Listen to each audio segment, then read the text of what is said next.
Bonjour, soyez les bienvenus dans Xenius. Bienvenue dans cette nouvelle émission.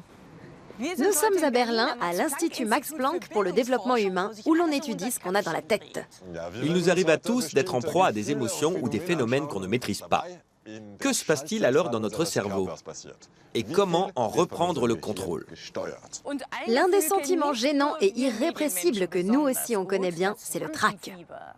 Tu arrives à le faire passer, toi? Oui, j'ai un petit truc. C'est ce geste qui aide à connecter les hémisphères droit et gauche du cerveau. C'est original. Vous allez le voir, il existe différentes méthodes pour combattre le trac. Même si le plus pratique serait évidemment de ne pas le ressentir du tout. Happe Kerkeling, un célèbre humoriste allemand, ne laisse rien paraître, mais face à un tel public, avant d'entrer en scène, il fait moins le malin. Pour la chanteuse Annette Humpe, monter sur scène est une telle source d'angoisse que désormais elle ne se risque en public que pour des occasions particulières. Le point commun de ces deux artistes, un trac monstrueux, même après des années de carrière. Les célébrités ne sont pas les seules à en souffrir. N'importe qui peut être assailli par le trac, au travail, avant une présentation importante, en tant qu'entraîneur d'une équipe sportive, ou bien au moment de porter un toast lors d'une fête de famille. Ce qui nous angoisse tant, le jugement négatif d'autrui. Une appréhension qui naît souvent dès l'enfance. Qui ne s'est pas retrouvé rouge comme une tomate lors d'un exposé en classe? Pourquoi une telle nervosité? C'est tout simplement un réflexe de peur apparu il y a des millénaires. Il était vital à nos ancêtres pour survivre dans la nature hostile. C'est lui qui nous fait réagir instantanément en cas de danger. Le trac naît donc dans notre cerveau. Dès que celui-ci perçoit une situation comme dangereuse, notre organisme se met en état d'alerte. Le système nerveux réagit en libérant les hormones du stress, l'adrénaline, la noradrénaline et le cortisol. Ces hormones augmentent le rythme cardiaque et activent la circulation sanguine. Notre corps tout entier est sous tension, avec les signes classiques du stress, comme les mains qui tremblent ou l'estomac noué. Mais pourquoi les artistes semblent-ils particulièrement touchés par le trac? D'abord parce qu'ils sont plus souvent que les autres sous les feux de la rampe, face à des salles entières. La température y grimpe facilement et les artistes transpirent, ce qui accentue encore leur inconfort et leur appréhension. Heureusement, le trac n'est pas une fatalité. S'il atteint de tels sommets qu'il en devient handicapant, les psychologues peuvent conseiller une thérapie cognitivo-comportementale. Le thérapeute va déterminer quelle pensée déclenche l'anxiété avant d'élaborer une solution avec le patient. S'il s'agit seulement d'être plus détendu avant une présentation, on peut se tourner vers différentes techniques de relaxation. Le yoga, par exemple, peut faire des merveilles. Autre méthode pour vaincre son trac, imaginez à l'avance que tout va se dérouler comme prévu. Cela donne du courage et de l'assurance. Ceux qui ne jurent que par les plantes peuvent aussi recourir aux fleurs de Bach.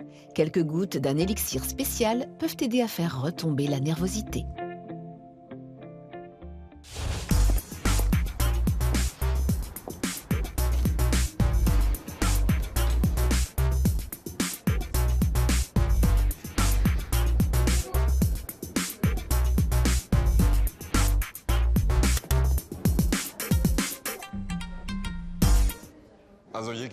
Plus notre cerveau estime que nous sommes en danger, plus nous avons le trac. Je comprends mieux.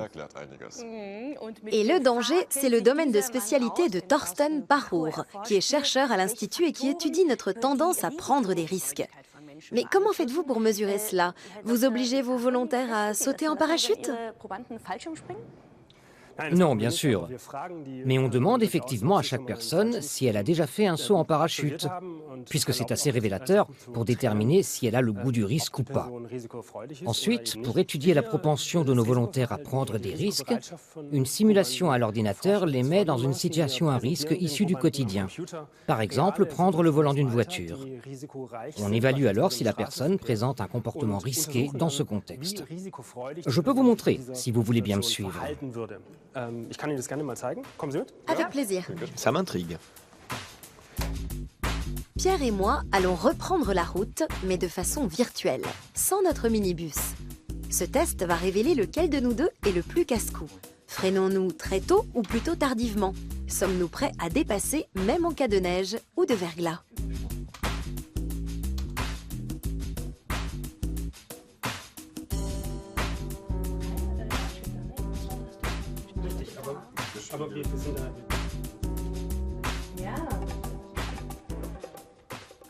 Alors, professeur, sommes-nous des têtes brûlées? Dans l'exercice que vous venez de faire, il s'agissait d'indiquer dans quelles circonstances vous renonceriez, par exemple, à dépasser une voiture sur la route. Le résultat montre que par rapport à un échantillon représentatif, vous vous situez à peu près dans la moyenne. Mais on remarque aussi que Pierre est un peu plus casse-cou que Dort. C'est vrai? C'est étonnant. Pas du tout. C'est pour ça que c'est moi qui conduis le minibus. N'importe quoi. Quels sont les facteurs qui influencent notre propension à prendre des risques?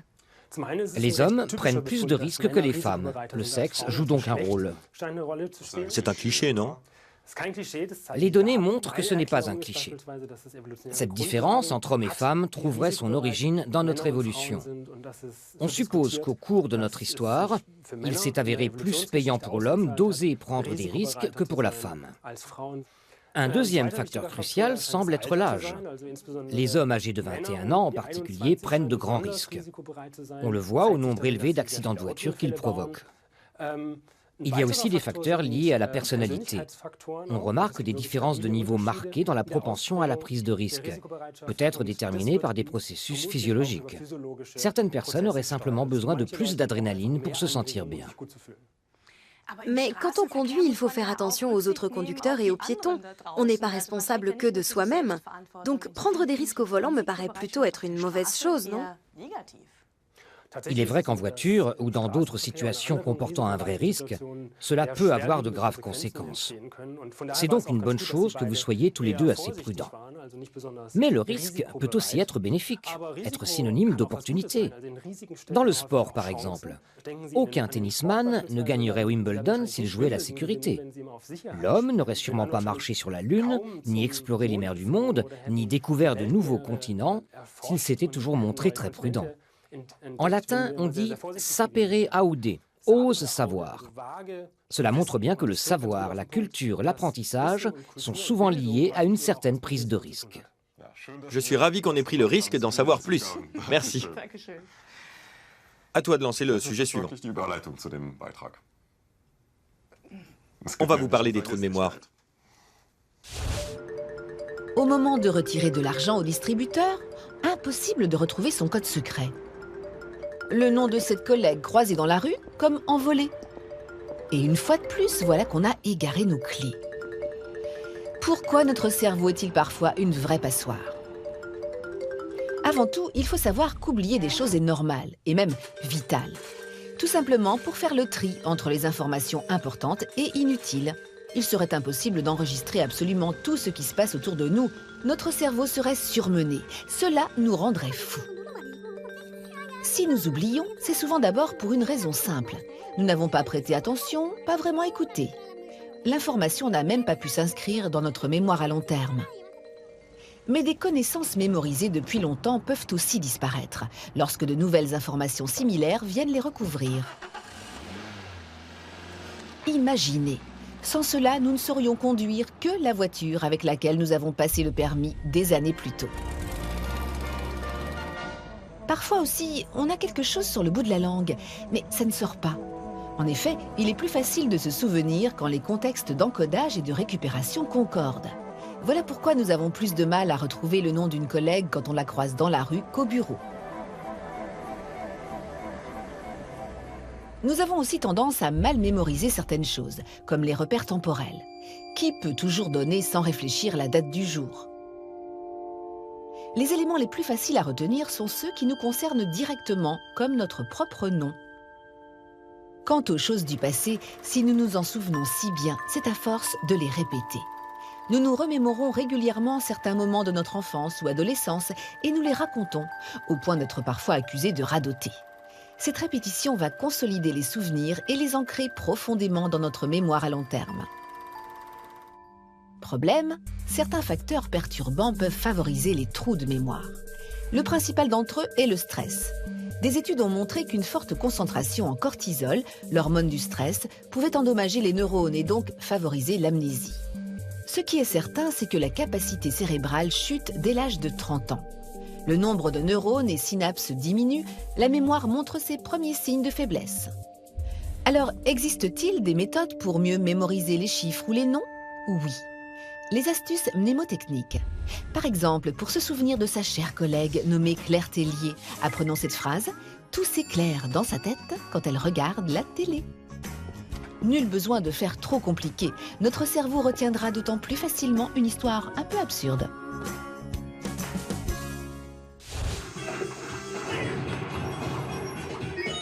Tu verstehst, was das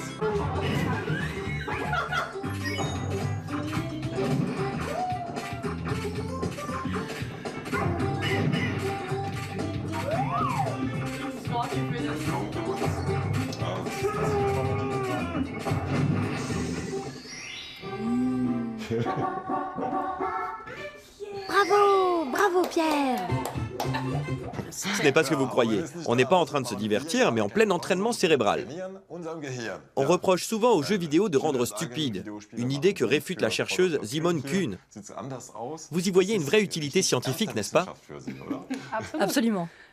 Les jeux vidéo sont très stimulants, puisqu'on évolue dans un monde en 3 dimensions, dans lequel il faut s'orienter.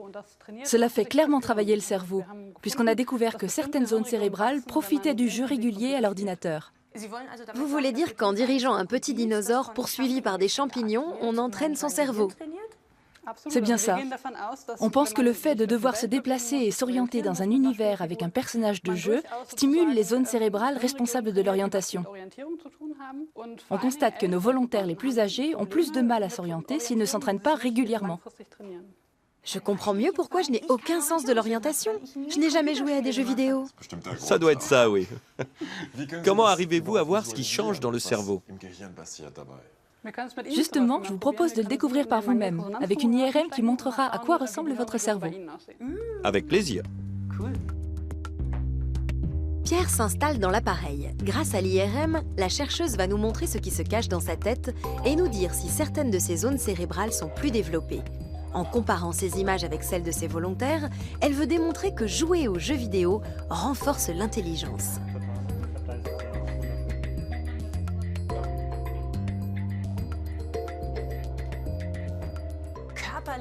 Dynamiser son cerveau en explorant des mondes fantastiques et virtuels, tout en s'amusant, c'est faire d'une pierre deux coups.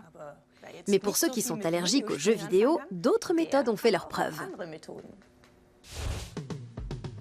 Notre cerveau est une machine ultra perfectionnée. Autant essayer de l'utiliser au maximum de ses capacités. Il existe d'innombrables exercices pour mieux réfléchir, mieux se souvenir, mieux apprendre. Xenius vous propose différentes méthodes pour avoir une tête bien pleine.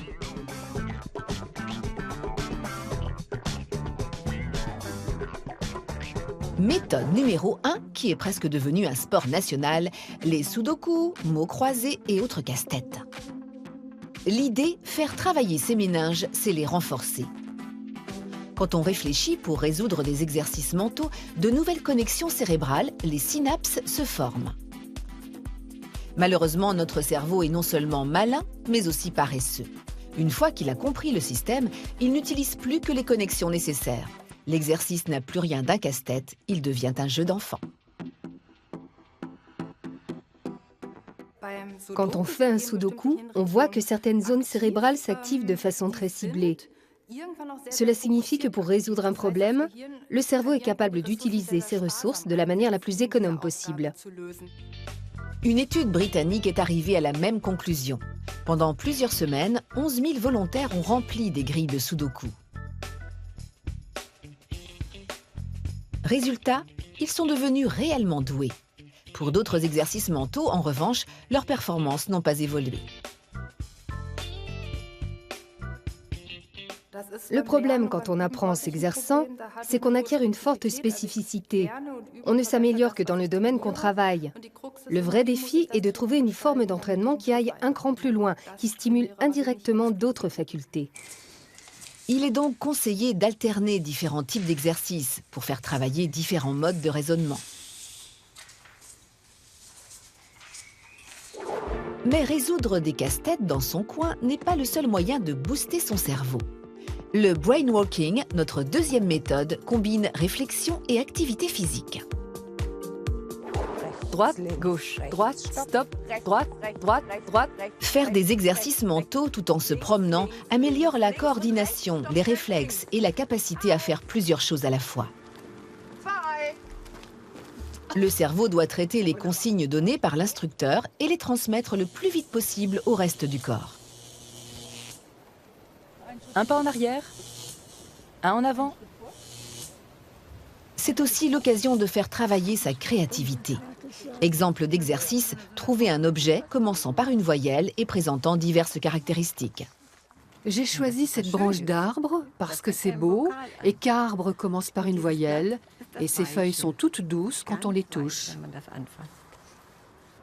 C'est doux et c'est beau, mais je ne sais pas comment ça s'appelle. Au quotidien, nous sollicitons presque uniquement l'hémisphère gauche de notre cerveau, qui analyse les chiffres, les faits et les noms. La moitié droite, responsable de la créativité, de la pensée visuelle et de la perception spatiale, est plus rarement employée.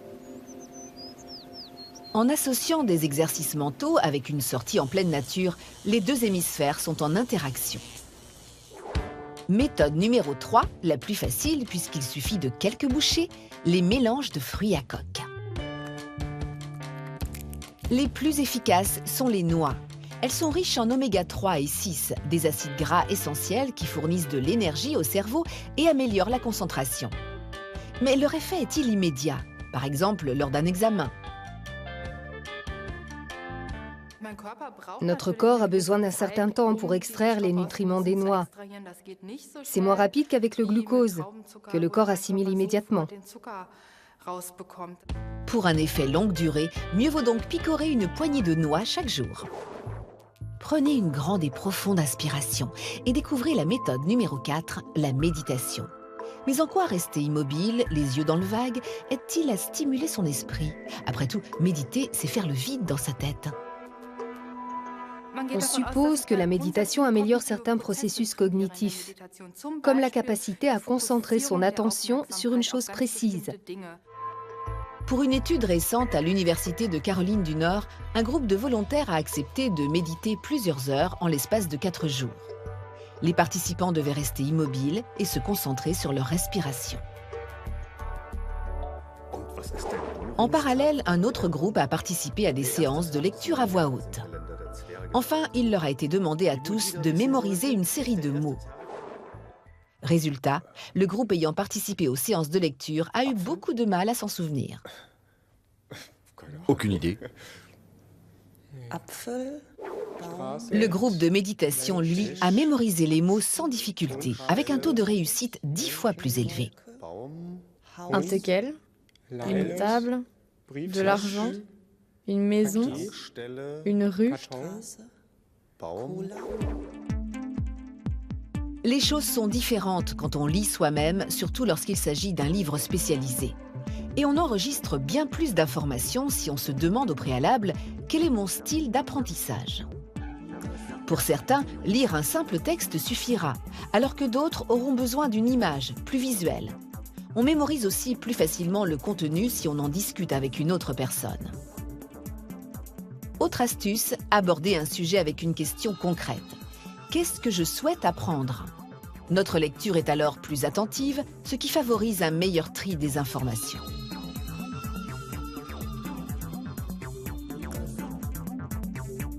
Les connaissances acquises sont alors enregistrées pour longtemps et seront plus faciles à se remémorer.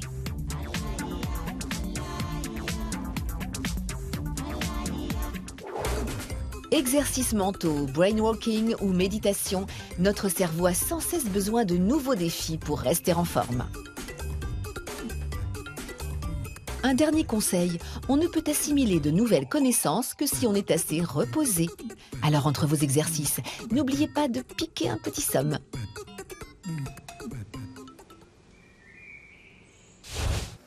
Alors, que pouvez-vous dire sur mon cerveau en voyant le résultat de mon IRM? Ici, on voit par exemple l'hippocampe des deux côtés. qui est responsable de la mémoire et de l'orientation. C'est justement cette zone qui s'est développée chez les volontaires de notre étude, après avoir joué une demi-heure par jour à des jeux vidéo pendant 2 mois. Le mien, il est petit, non? Au contraire, il est même plutôt grand. Peut-être parce que vous avez joué à des jeux vidéo par le passé. Ce n'est pas d'avoir joué à l'instant. Non, en aucun cas. Il faut jouer bien plus longtemps que ça. Quelles sont les autres zones cérébrales concernées? Chez nos volontaires, le cortex préfrontal aussi s'est étendu. Il se trouve à cet endroit. Sur ces images, on voit l'endroit qui s'est développé chez nos volontaires, après leur entraînement une demi-heure par jour pendant 2 mois. Cette région est surtout responsable de la planification, mais aussi de la prise de décision. J'imagine que notre aptitude à bien jouer compte aussi. Non, le résultat final importe peu. Ce qui compte, c'est surtout le plaisir pris à jouer. Plus les volontaires se sont amusés, plus leur cortex préfrontal et leur hippocampe se sont développés. Donc si je comprends bien, vous conseilleriez de jouer à des jeux vidéo sans retenue. Je ne dirais pas sans retenue. Il ne faut pas non plus y jouer à longueur de temps. Si on ne fait plus rien d'autre, qu'on arrête de faire du sport, de jouer d'un instrument, de voir ses amis, cela aura forcément des conséquences négatives. Mais globalement, on peut dire que ces jeux améliorent le sens de l'orientation et semblent effectivement stimuler le cerveau. À qui conseilleriez-vous une cure de jeux vidéo? On aimerait les proposer à des personnes âgées, puisqu'elles ont souvent des problèmes d'orientation, surtout quand une démence sénile s'installe. Ça pourrait être un bon moyen de leur permettre d'exercer leur sens de l'orientation. Moi aussi, j'ai bien envie de continuer à jouer. À m'entraîner. Non, non, non, non. Cette insupportable musique me trotte déjà dans la tête.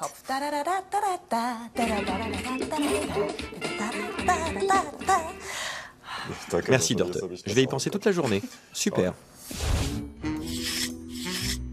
Elles sont partout, prêtes à fondre sur nous si on a le malheur de tendre l'oreille. Ces rengaines obsédantes comme une petite chenille qui tourne en rond dans notre tête. Pourquoi est-il si difficile de se sortir certains airs de la tête? Le plus agaçant, c'est que nous sommes totalement impuissants. Il suffit parfois d'une seule écoute pour entonner immédiatement une chanson en boucle, alors que d'autres fois, elle viendra se nicher dans notre oreille bien plus tard. Il y a un siècle déjà, Sigmund Freud a tenté d'expliquer ce phénomène dans son ouvrage « L'interprétation des rêves ». Il y voyait un signe révélateur de désir caché. Les scientifiques tentent toujours de comprendre pourquoi certaines mélodies se logent dans nos oreilles. Un professeur de musique de Kassel a déterminé que dans plus de 70% des cas, elles s'installent lors d'une phase de repos ou d'attente. Nos pensées vont alors divaguer et réveiller des souvenirs musicaux. Un air avec une mélodie simple, une structure répétitive, et il y a de grandes chances pour qu'il finisse par vous rebattre les oreilles. Une seule condition à cela, connaître déjà le morceau. Le problème, c'est qu'on peut aussi bien retenir les chansons qu'on adore que celles qu'on déteste. En revanche, une musique qui nous laisse indifférents ne risque pas de s'incruster. Pour qu'elle nous reste en mémoire, elle doit être liée à des émotions. Car les émotions, par exemple lors d'une expérience musicale intense, peuvent activer le système nerveux autonome. On a la chair de poule ou les larmes aux yeux. Les scientifiques supposent que lorsqu'on écoute de la musique, c'est justement dans les zones cérébrales actives que l'air entêtant s'enregistre. Pour désigner ce phénomène, les Allemands et les Anglais utilisent l'expression « vers d'oreille ». Car jusqu'au début de l'ère moderne, on pensait que les insectes pulvérisés étaient un bon remède contre les maladies auditives et la surdité. Profitons-en pour tordre le cou à un autre mythe. Le pince-oreille nocturne et craintif ne risque pas de pénétrer dans notre oreille et d'y rester coincé, au contraire d'une rengaine coriace qui peut persister jusqu'à 2 semaines. Alors comment s'en débarrasser ? Il existe 3 solutions. Soit se concentrer sur autre chose, par exemple en se plongeant dans le travail, soit fredonner une autre chanson, ou enfin écouter de la musique, de préférence un morceau instrumental qui a moins tendance à rester en tête.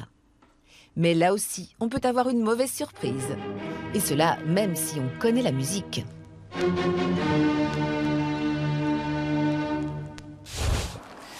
La preuve que notre cerveau n'en fait qu'à sa tête. Oui, mais on peut réussir à le maîtriser et même à le stimuler en lui apportant de la nourriture intellectuelle. Grâce à Xenius, toujours riche en découvertes. Bon exemple. Allez, à la prochaine, salut. À la prochaine et restez curieux. J'arrive tout de suite. Pierre, non, éteins-moi ça. J'améliore mon sens de l'orientation. C'est ça, la bonne excuse.